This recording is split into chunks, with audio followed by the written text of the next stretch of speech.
Darlene, my favorite co-host and partner on Godshots. I'd love to hear about your recent Godshots and what's going on in the world for you and how you're feeling about everything. How are you? Well, I'm good. I'm good. Thanks for asking. It's the weather's changing in the Pittsburgh, Pennsylvania area, and so we're down in the 40s tonight, which is chilly. Oh wow! But you know, we had a beautiful summer, so it's all good. And so we get the seasons. Our trees are changing too. Oh, beautiful. So we get to see all the beauty of God. And so, you know, yes, I recently did have a God shot on Thursday night. That was real exciting. I get God shots all the time, but this one was really cool. Like I do Bible studies at my house, and I haven't had one since March due to COVID-19.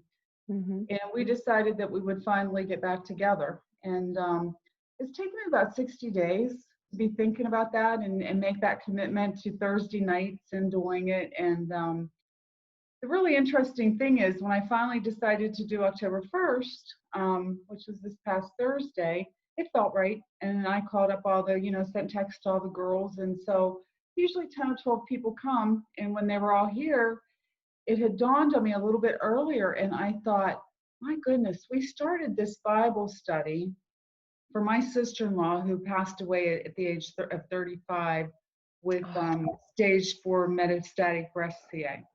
God. Very, very tragic. And we had started the Bible study basically for her because we didn't know what to do in the community. So we just decided to get together and pray and read the Bible. And so when we restarted the Bible study on Thursday night, unbeknownst to me, because that was 8 years ago, and unbeknownst to me, I kind of like lost track of time. It was her birthday. And so when I realized that it was her birthday and when we were restarting that Bible study, all of us had cold chills because it was just so, like she was so present and so wanted us to do that, like it was almost like, yay, we're getting together again. And oh my God. Yeah. So that's my most recent one. Oh, how beautiful. God, it's beautiful. Yeah. God bless your sister-in-law. That's too young to go. Oh my God. But see what a great coincidence. That wasn't a coincidence. It was God's way of remaining anonymous. Yes, I believe that. And so what about you? Any exciting God shots for you? I have so many in my book that I want to read to you. Yes, last week I had a whole bunch and I wrote them all down, and now let me go gather my book and find them. But what was the most important one? Oh, I was on a meeting and I had, just for some bizarre reason, I tuned into a morning meeting in New Zealand. There's these Zoom meetings, right? Recovery meetings.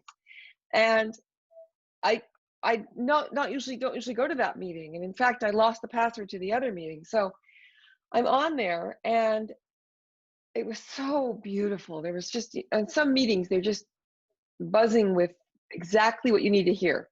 And everything, it resonated with me deep in my heart. And I was like feeling that wonderful hope. And then I heard a familiar voice and I thought, Lynette? A woman said in a very distinctive voice, she talked about how she just came back.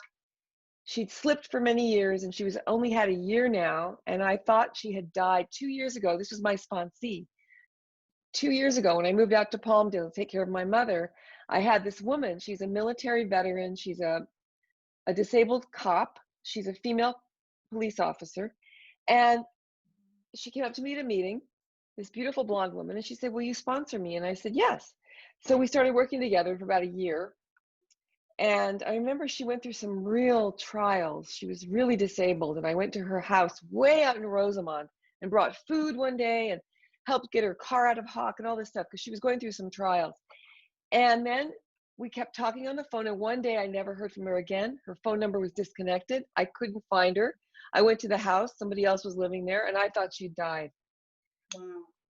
And then I heard her voice at the meeting. It was like, I was so happy. It was one of those absolute little miracles I needed, to bring hope back. So I'm going to reconnect with her soon. My sponsor knows who she is. That's so exciting. Isn't that cool? She didn't, I could have, for about a year and a half, I thought she had died. The whole year after I left the area, I couldn't find her. I couldn't reach her, but she's okay. So That's amazing. And so now you yeah. guys have reconnected. But on an international meeting all over the world, there are people on there from Iceland, Norway, Brazil, France. It's this wonderful, the connection of God is in the hearts of everyone. It's as if we all Yeah. speak the same language, you know, no matter who you are, no matter where you are. A guy in Nigeria, everyone, the same exact. It's kind of amazing, isn't it? You know what? It really is. And that reminds me, I went to a meeting on Monday because one of my sponsees celebrated a year, Yeah. and they were going to be leading at this meeting. And so, you know, so a group of us women go to support her, and she tells her story. It was an amazing story, right? Well, the most amazing part was this. There was a man in that meeting, and he's been around for probably 15 or 16 years. So I knew Jim. And Mm-hmm. after the meeting, like she had told her story and where she grew up and all of this stuff. And so all of us women get back in the car to come home. And she goes, "You're not going to believe it." She goes, "Jim came up to me after the meeting," and she goes, "He's my cousin." I'm like, "What?" And so they reconnected all of these years later, hundreds of miles away from where they grew up. Oh my God. And you know, so I call him up on the phone because I knew him. I'm like, "Cousin Jim." Like, I love that. Oh it's my God, I such love a that. small, you know, it's such a small world, you know, and Okay. you know, you just never know who you're coming in contact with and how that's working, but God does, you I know. can't believe you said this because I was trying to remember the Godshots that happened last week, and time goes by so fast. So many things It happen does. in a day. I totally forgot, and I was marveling at this, and I posted on Twitter and everywhere about these two Godshots. And so listen to this. I was up late at night doing what I shouldn't be doing, social media. I should not have been doing it, and I was guilty over it, and I was punishing myself, going, "Get off the internet." And actually, it wasn't good because I was arguing with somebody about politics, which is the worst thing I don't want to do. And I was just about to respond to some guy I thought was being a jerk. And I looked at his name, and instead of writing, we love the phrase restraint of tongue and pen. You know that one? Restraint of tongue and pen. Don't do anything too reactive. Don't react. Respond with grace. And instead of reacting, for some bizarre reason, with this one guy, I looked at his name. I clicked on his name. He wasn't a friend of mine on Facebook. And I looked at his feed, and I saw a beautiful woman and a guy in an old photograph from the 90s or something. And they were standing in a living room. And underneath it said, 25 years ago, I lost my sister. Okay, this is going to be really weird. And I wrote under him, 25 years ago, I lost my baby brother. And underneath that comment of mine, the woman, the sister of the guy I was writing to, said, "Lydia, I'm Vicky's sister. My brother, his girlfriend had died in a head-on collision, drunk driving, and killed an entire family on her way to my brother's funeral. He had died a month earlier. We had a memorial service for him a month later." This was the sister, and I've been looking for them for years. I didn't know that Vicky Cunningham's sister was the girl Vanessa that was sitting there writing to me right there. It was amazing. Wow. So through something bad that I was about to do and stop myself, if I hadn't been up that late doing that, I wouldn't have discovered these people that are now my family, more or less. So they know, you explained to them who you were, and Oh, they know me. They said, "Yeah, we grieved together." wow. We all were together after Paul died and Vicky died, and oh my God, I haven't seen them in years. It was 25 years ago. Wow, see how amazing? That is amazing. That is amazing. And I do believe, I mean, I listen to people's stories and the Godshots that you hear and the things that happen to me personally. I think that the universe, God, higher power, whatever you call that entity, you know, because it's many names. Yeah. But I think that there's a very gracious ability. And you know, when you read Jonah, if you read the book of Jonah in the Bible, in chapter 3, verse 1, it said God gave Jonah a second chance. Oh, I And love God is that. God is a God of second, third, fourth, fifth chances. At least that's how it's been for me, you know, Oh, because I my life, love that. yeah, and my life has not always been pristine. I do things, I say Yeah, things that I regret, me you too. know, and I'm trying to be, like you said, be very cautious with pen and paper and your tongue. Yeah, so it's very cool. But I yes, so screw it up though. I don't know why I react sometimes to people when I know better, and then I have to go delete the comment, and I'm like, why am I doing this? The minute I center myself first with prayer, and I go and I realize we're all connected. We're all, and every single human being wants the same thing. right, We all want to be loved. We want to be accepted. We want food, shelter. We want family. We want love. A lot of people are lonely right now, and they're suffering yes, from oh, depression. yes, And I have yeah, no right to complain about anything, you know? yeah. But I And you find myself kvetching about everything at times, like, it's interesting because, I've obviously through this period of COVID, coronavirus, all of this that's happened to our world, I just didn't even I guess I didn't even understand the magnitude of people that have lost jobs and lost oh, their livelihood and had to close restaurants and do things. Um, and I've kept my job throughout this entire yeah, period. And one day when I was complaining, it was just like God kind of brought it to my mind. You need to be grateful. You need to be grateful because you are living in a place where some people aren't, and you have a job and you can pay your bills, and it really kind of stopped me in my tracks because I wow. tend to do that too. I tend to be negative. I tend to look at the negative part instead of the positive part. And maybe that's humanness. Maybe that's just the humanness in us. Um, Yeah, they not say human instinct is the hunter-gatherer. We're always, that's why news is usually bad news, because we Mhm. want to be alerted to what to avoid. It's the old animal instinct, but we're above animals. We have been given this other gene for spirituality, for God, for meaning. Yes, Man's yes. search for meaning, and we're above the animal level. We're supposed to be aspiring to something more than just gut level reaction, you know. Hmm. But we seem Yeah. right now. I don't know how many people are. There's so many people I pray for every day for them that are Mhm. going through unfathomable losses. And imagine having your business that you've been working your whole life to create, and now it's stopped. How are you going to get that business back again? I mean, what do you think the meaning of all this is? Well, I mean, my personal thought is there's been a good and bad, and with everything I believe in life, there's the yin and the yang, the good and Yeah, the bad. And I think that one of the things that it did that was good was it slowed us down. I yeah. mean, it was almost like, there was a joke going around, and it might not be a real joke, but um, there was a joke going around at the beginning of this and said God got so mad at all of us, he sent us to our room. I love And, that. Yeah, I heard that one. Yeah, and it's yeah. kind of true because we just all became very isolated.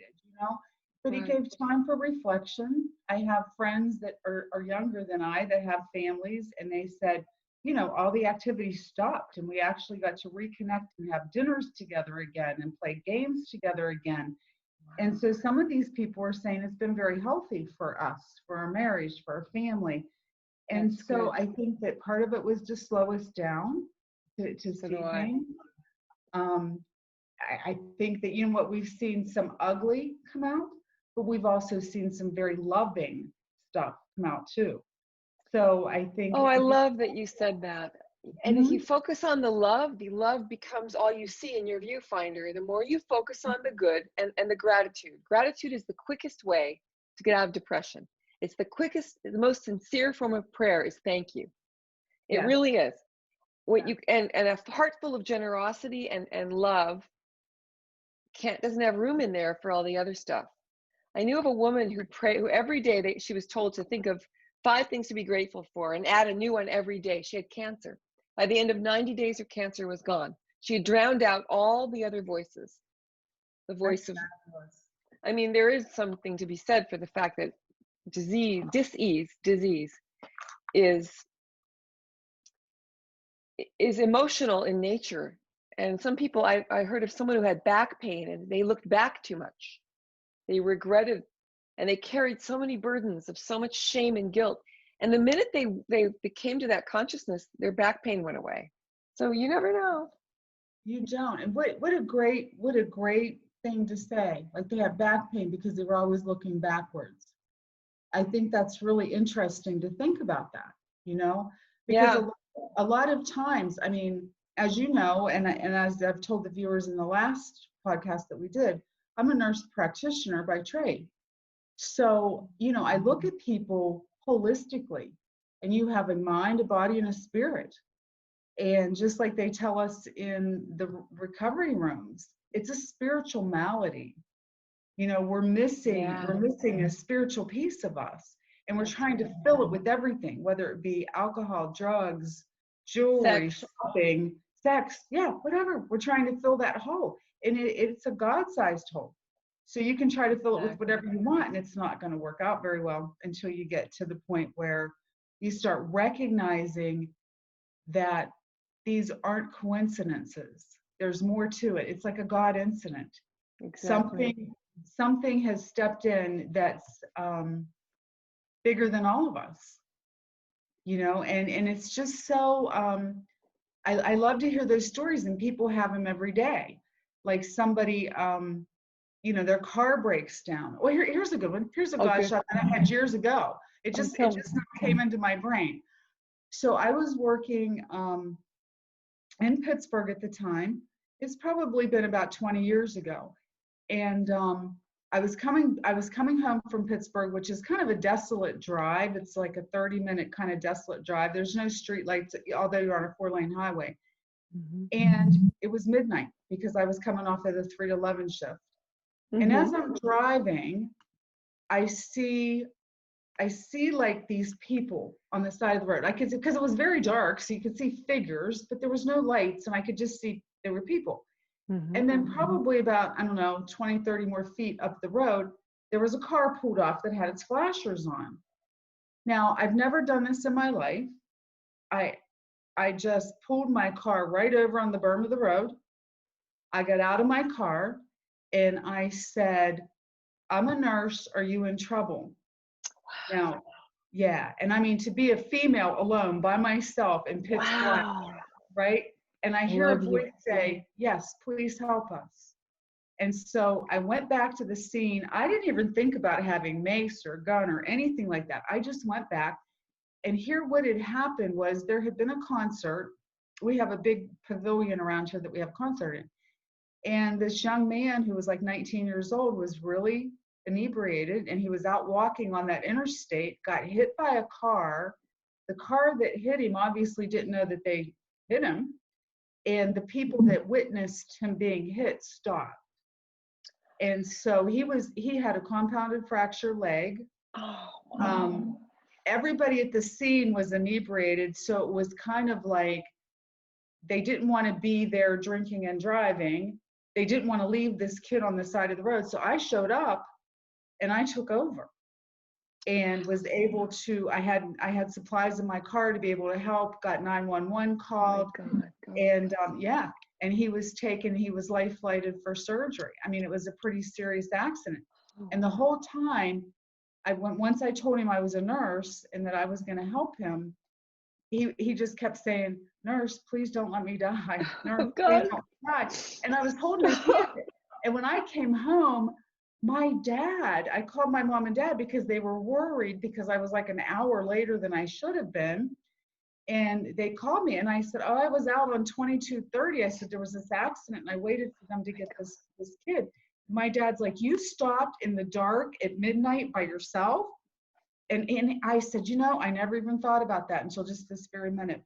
But to me, that's how God works. He'll just put you right there, right now, and protect you and have you where you need to be." Oh my God, God bless you. Thank God you were there. That is that's exactly it. We're moved. We feel there. You hear the voice saying, "Go, turn left, turn right." You always hear that voice behind you or in you. Yes. Wow. And you hear it more clearly when you're clear. when you're focused on good, when you're not in fear, and if Yeah. fear is often false evidence appearing real, FEAR, it's also God can help us get out of the fear as well. We're not always able to do that by ourselves. It's really incredible how you cannot do it by yourself. You can't, even if you don't believe in God, it's like we're a drop of water in the ocean. The ocean is still all around you. If God is the ocean, we're the drops of water. Yeah. There's no denying it. You can not believe in it, but he's still going to help you. I Right. think the Absolutely. minute you reach out and yeah. Oh my Absolutely. God, that's amazing that you did that. Oh, that's beautiful. Thank you for Yeah. being there. Yeah. So, and Being a that, I mean, nurse. yes. Yeah. You must have a lot of stories being a nurse. A nurse Godshots. That must be your whole. There's all kinds. There's all kinds of people that you meet and things that happen. And, God puts you exactly where he wants to put you. When I first became a practitioner and I was seeing patients, I thought, how am I going to do this being in recovery? You know what I'm saying? Like, I didn't want anybody to know. I'm thinking they're going to think I'm not good enough because I'm an alcoholic. You know what I'm Right. saying? And then I found out just the opposite. Once I started seeing patients, it was like the people with problems with drugs and alcohol were gravitating towards me. Oh, And that's I could great. speak their language and they had no Yeah. idea how it was happening, And so I was actually able to oh, here's a good one. Here's a great Godshot. So Okay. this husband and wife comes in, and he was was awful, Lydia. He was all hunched over. He was walking with a cane. At the time, he was 60 years old. And I looked at his chart, and I don't know, it was probably like this thick. I mean, it was thick because he was drug seeking with so many different doctors and so many different pain elements and this and that. And so the preceptor that I was working under at the time, my collaborating physician, he just looked at me and he put his hand up and he goes, you deal with him because I've had enough. He only wants drugs and he's not getting any out of this office. So do whatever you got to do. Mm-hmm. So he was drug seeking. And I had maybe at that point in time, I don't know, 2-3 years sober, not a lot, you know what I mean? But enough. Yeah. And so I'm listening to his whole story about why he wanted pain medication and what was wrong with his back and how this had all happened, et cetera, et cetera. And his wife was just sitting there quietly with tears streaming down her face because she's living with this, right? And when you live with somebody that's actively using, it can be a very difficult life, extremely difficult life. Oh God. And so she was crying and she's just like, I don't know how to get him help. And before he left, he's like, well, I need drugs. And I said, well, you know what? I said, I'm not going to give you any drugs. I said, but what I will give you is a phone number. So I gave him the phone number to the local intergroup for where I attend meetings and where I live. And probably about a month later, I'm in this meeting and this guy walks in. Now I'm panicked because like, here I am, a practitioner. Here's this guy. I just took care of him thinking, this is not going to go well, right? Mm-hmm. So nothing happens. Doesn't say a word. Nobody says a word. Lydia, 1 year. 1 year later, he stayed sober. He got sober. He looked at me. We were in a meeting. He looked at me and he went, oh, and he's like, it's you. I said, what's me? He goes, you were the person that took care of me to get me into rehab and gave me this number. I said, yeah, but I kind of like to remain anonymous. And he's like, well, isn't it interesting that God kept you anonymous from me for 1 year? And so he had enough time that he knew not to go out and talk about me. Do you know what I mean? Oh my God. So it's daily. I mean, Godshots can just be daily, you know? I get chills twice talking to you just now. Chills covered my whole body. Oh my God, I love it. I love the magic of this. This is what I love, the excitement of it, the fact that we are so excited about it. You know, it's like a magical feeling.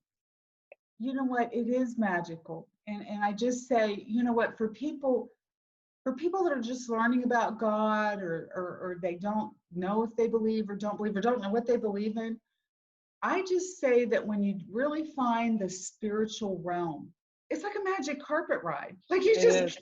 you get on and you hold on and you just don't know where you're going. And sometimes you'll turn upside down and it's scary, you know, I but you feel got like I'm rocketed to the fourth dimension. I call it rocketed to the fourth yes. dimension. That's every single day since when I got sober 26 years ago, Yay! September 11th. Yeah, September 11th. I feel like my life has been a magic carpet ride and I'm been rocketed to the fourth dimension. I've not had a moment where I didn't delight in something, whereas before I didn't have any way to figure out life at all. Gosh, I guess I would have gone to suicide, to be honest with you. I don't think I had any tools because from the upbringing I had, and I love my mother, God bless her, but it was like being raised by wolves. My father was very distant and European and far away, and he went to Europe and he died when I was 21. But he was Russian and grew up in Shanghai and played violin. And he was exotic and interesting, but I don't remember ever talking to him very much. And he was always working, and my mother was abusive. But so we kind of raised ourselves. Right. And without this amazing magical carpet, literally, I feel like I've been given the key to the universe Yeah. by my surrender, by the grace of surrender to a Yeah. power greater than myself that I call God. Because, and in the program, a lot of people who are atheists say good orderly direction, God, or group of drugs, or the great outdoors. You can make That's right. outdoors be two different words. Yes. But I had a good friend in the program. He was 37 years sober, a cop, and he was writing all these he was also a screenwriter, and he did not believe in God at all. And to the day he died, he couldn't believe in God. But he kept saying, this is the only program, this is the only disease that can be cured with storytelling. And I said, that is God right there. It's the love in the rooms, sharing our stories, sharing our pain. Share your pain, you cut it in half. Share your joy, you double it. But it's also when two or more are gathered in my name, there I am. Yeah. And he busted a coke dealer 39 years earlier in the back alleys of LA. The coke dealer went to prison and became the cop's sponsor later. Wow. And in AA, in the programs of recovery, in the 12-step program, the cop, his best friend was a nun, a priest, a coke dealer, and me. And we all had different versions of God as this hope and love, the force of love that can pick you up from the depths of despair and put you back to full life. And he had to admit that it worked. Whatever it was, he couldn't define it, but it worked. Right. And that can happen in just a millisecond. Exactly. I mean, and that's just the coolest part. And I'll share a little story about my son. When he was 16 years old, and now back then I was just coming to the end of my drinking career, if you will. So you know what? I thought I was always being a good mom because I always cooked their meals. We always had money. I was a single mother. I had 3 children, but I always got them to their games. I was part of their activities. I did everything, did their laundry, did everything that a mom I thought she should do, right? Yeah, So I yeah. thought it was okay. But I never thought about the fact that I was drinking all the time, right? And as my drinking escalated, I was being drunk more and more around my kids, right? And when it finally came to the end of my drinking person, because I'm a new person now, it's like I've changed completely. Yeah. I was pretty much drinking every evening, and that causes you to make bad decisions and say stupid things. And anyway, one of the things I had did to this little boy who was 16 years old was the fact that he wanted to go out and take the car one night, and I said no. And the only reason I told him no, he was a good kid. He didn't drink or do drugs. I said no because I thought, well, if he gets in an accident, here I am. I work at the hospital. If I have to go there and they see me drunk, that's a bad idea. God, you're kidding. Yeah, so you can't go. Well, then that really kind of hurt his feelings. He said to me the next morning that I was a drunk, which really hurt my feelings. And that was kind of the beginning of the end for me because that was really painful. But where the God shot came in, or how God works, is he took all of that ugliness, right? Mhm. And my son lost his best friend probably within that 12-month period right there to cancer. Oh So my at God. 16, he lost this boy. Well, they came to the hospital and got me and said, you need to go home. You know, this little boy died of this cancer and your son's very distraught. So I came home and he was laying on the bed crying, and I kind of sat down, and what do you say to a 16-year-old that just loses somebody, right? Oh wow. And I just kind of touched his legs, and he said to me, he goes, don't talk to me about God. And I said, no. I said, I'm not going to talk to you about God. I said, but please just don't quit believing. And he was crying and everything, and he looked at me and he said, I will always believe in God. And I said, why is that? And he goes, because you quit drinking. Oh my God. So we have no idea Jeez. what our actions can do for others. You know, like I didn't know by me because I had 1 year sober when that happened. And so, you know, between the period of me being really a pretty shitty mom and drinking all the time to being a sober mom was a period of about 12 months, and that boy dies. And then my son said that. So we can never underestimate the power that we have to be an example for somebody. Oh my God. And yeah, right. That So is I the think most about beautiful that. story. Oh my gosh. Yeah, I do think about In a weird way, my son didn't have he didn't ever see me drunk. And in a weird way, I want him so badly to believe, but he's never seen me anything but sober, except that the first 6 months of his life, I drove with him in the back in the car seat and I was drunk. And I went to Labor Day barbecues at strangers' homes and ran into strangers' houses. I would meet friends at a barbecue, put the baby on the picnic table, run into a stranger's kitchen, whoever's hosting the barbecue, look for booze and drink it out of a bottle in their Wow. freezer and stuff. I mean, I've heard other people do that. It's not that unusual according to, but you know, I was really out of my mind. And I would drive with him drunk in the car. And you had a baby there. By the grace of God, I got, you know, I got sober when he was 6 months old. So he's 6 months older than I am. But mine was such a catastrophic spiritual awakening. I call it catastrophic miracle happened. I had one of those white light experiences that was bizarre and so big. And I feel at times like there's a famous book by a Buddhist called After the Ecstasy, the Laundry. Once you've had the spiritual awakening, you still have to live in the real world, do the laundry, pay your bills, and you feel like you're at times above it all, or you're walking on water at times, or you had that experience where you know that magic exists, God exists, something wonderful exists. It's not the fear and punishing God of certain religions, certain fundamentalist religions, but it's this beautiful love that really loves you, loves us. We're made in the image of love, of divine love. And once you've had that, how do you fit into the world again? And I keep remembering, how could I ever forget those great experiences I had? Hundreds of Godshots the first 6 years. I mean, hundreds. And I started to analyze, what's the state of mind I'm in when that happens? It's always when I'm surrendered. When I'm finally at my wit's end and I go, oh, I give up. I'm going to lean on you now. Show me the way. Or sometimes I'm beaten into submission, but usually it's when I'm in a really relaxed mood and I just started talking to God as my best friend. And then I see that the coincidence, all these beautiful things start to happen, synchronicities. That's just the way that's the way love, the force of love, God communicates with me, is through coincidence and through hope and through exciting feelings inside and through, I mean, how do you feel it? Do you feel a voice? Do you hear a voice? Or I've heard voices. I have twice.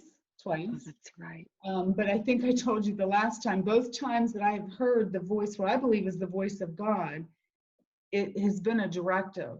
And the first voice I heard was to go to AA, and the second voice I heard was, I told you to quit, now quit. And that was referring to smoking. So that's right. That's I've right. never heard anything lovely like, oh, you're doing such a great job. So it's always been a little I could get out of there, you know. But you know, Lydia, I think this is exactly why we're talking right now. Because you know, the whole time that I've had these Godshots and I've done journaling and journaling and journaling, because at first I thought I was crazy. I'm like, how in the world, how is this happening? Like, I know things I shouldn't know, or I'm places that just something, like I'm there for a reason, but I didn't have that plan. Here's a good one. Here's a good one. Oh, good. So, here's a great Godshot. So my old neighborhood, my son, my middle son bought my home in my old neighborhood, right? Where they all grew up at. And it was his birthday was coming up. And his wife had told me, we're doing a birthday party on Saturday. I said, okay, great. So I'm planning my life around the fact that I'm going to be at my son's birthday on Saturday. Well, then she calls me up on a Wednesday morning and says, well, I decided to have cake for him this afternoon at like 5. I'm like, you did what? Because I mean, I have my whole day planned. I'm at work. I don't have a birthday gift. I'm like, what? And so she's like, yeah, today at 5 o'clock. Well, you don't tell your daughter-in-law you're not coming. So I was like, okay. So I rearranged my life to be at their house at 5 o'clock that evening, right? I go, I do everything I need to do. I go over to the house. And remember, I lived there for 25 years. So I'm very familiar with the neighbors, the neighborhood, and everything. So I'm getting ready to leave, and one of the neighbors comes up to me because they know I'm a practitioner, and they said, hey, would you go check on Joe? And I'm like, sure. Joe lived 2 doors down, right? And Joe and Patty were good friends of mine. And I said, what's wrong with Joe? And they said, we don't know. He was cutting grass and said he's not feeling good.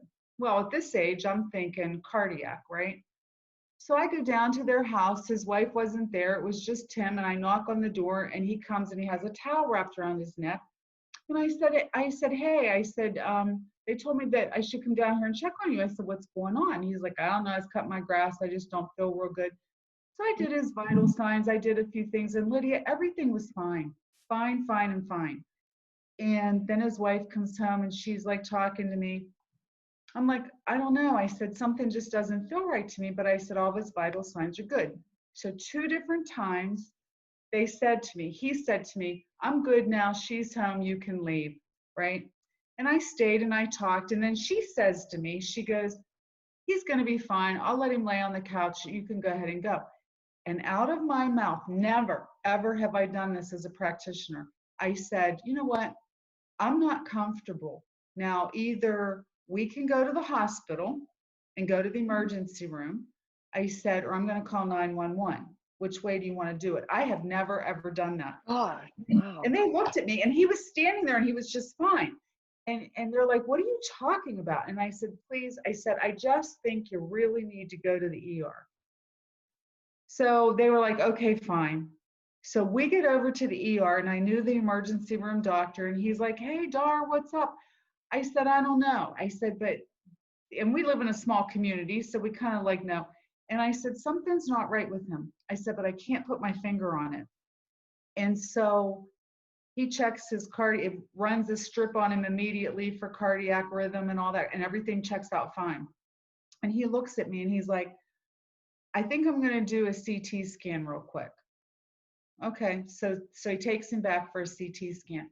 The next thing I know, immediately he comes back from that CT scan, and I'm looking at his vital signs. And I'm like, oh my goodness, he's having an aneurysm.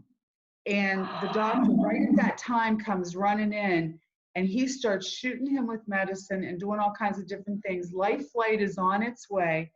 He was in surgery within 1 hour of that time frame in Pittsburgh for this aneurysm. And the doctor looked at because his wife was like, what's happening? Because they're whisking him out. They're giving him all these drugs. I said, just get his jewelry off of him. We got to get him to Pittsburgh. He needs to have surgery immediately. And the emergency room physician looked at them and said, I don't know what instinct you had, but if he wasn't right here, right now, he would have died. And he's living, he's fine. He had to go through a year of intensive rehab and stuff, but he's perfect. And every time we see each other, he starts crying. And I said, but look at all the steps that God lined up. He changed my son's birthday party. He had me living there for 25 years, so I knew these people. The gut instinct just kicked in, and that to me is God. And if you Totally. just follow your instincts, you know. Oh, And exactly. I get passionate, and that's like, okay, so I tell you that story, and I keep talking. Sorry, but that's how come. I don't think that I'm unique. I don't think that this is unique. I think this is happening all over the world, and I think we need a platform. I think we need a platform to discuss this. Absolutely. Right? And especially for people who are so scared of, is there a noise that I hear? A funny rumbling sound? Maybe it's my microphone. People that are so scared of the word God, and don't worry about it. Just good. Trust the instinct inside your heart that's for love, the most magnanimous instinct. I remember talking to a woman who once said, I will never date again. I was hurt.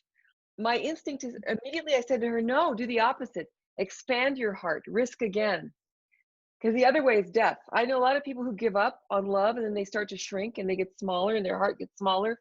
But every time I feel like I'm saying something that's contrary action, or I do contrary action to what my old mortal mind belief would have, which is small and fear-based and self-conscious, and I'm thinking of others first, I get more magnanimous, I'm more generous, I'm more kind. I go out of my way. I think of people, oh, she must be hurting today. And I think of someone and they go, how'd you think of me? I was thinking of you. And it's really fun. You can actually, the universe is elastic to our thought. If we keep our thoughts on love and good, which is the source of God is the source. Right. There is no opposing source. If you think about it, evil has no source. It doesn't have any light or warmth. Even in science, they say darkness is the absence of light. Warmth, right. Cold is the absence of warmth.